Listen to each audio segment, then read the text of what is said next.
یہ بھائی نے پوچھا کہ یہ سجدہ نہیں کر سکتے اور کرسی پہ بیٹھ کے نماز پڑھتے ہیں، تو جب جماعت کھڑی ہوتی ہے تو کیا یہ کھڑے ہو کر تکبیر لگائیں یا بیٹھ کے لگا سکتے ہیں؟ دیکھیں اصول یہ ہوتا ہے کہ جو سجدے پر قدرت نہیں رکھتا اس سے قیام بھی ساقط ہو جاتا ہے، لہذا اگر آپ سجدہ نہیں کر سکتے تو پھر آپ کو کھڑے ہو کر تکبیر لگانے کی بھی حاجت نہیں، آپ کرسی پہ بیٹھ کے ہی بس اپنے تکبیر لگائیں کافی ہیں، اور اگر آپ بتکلف کھڑے ہو کر لگا بھی لیں تو کوئی مسئلہ نہیں ہے، لگا لیں، لیکن آپ پر قیام فرض ہی نہیں تھا۔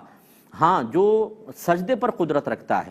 کہ وہ مسلسل کھڑا نہیں رہ سکتا، سجدہ لیکن کر سکتا ہے، اس کے لیے فرض ہوگا کہ جتنی دیر کھڑا رہ سکتا ہے وہ کھڑے ہو کے نماز پڑھے گا، جیسے تکبیر کھڑے ہو کے لگائے، کھڑے ہو کے نماز پڑھے، اب تھک گیا کرسی پہ بیٹھ جائے،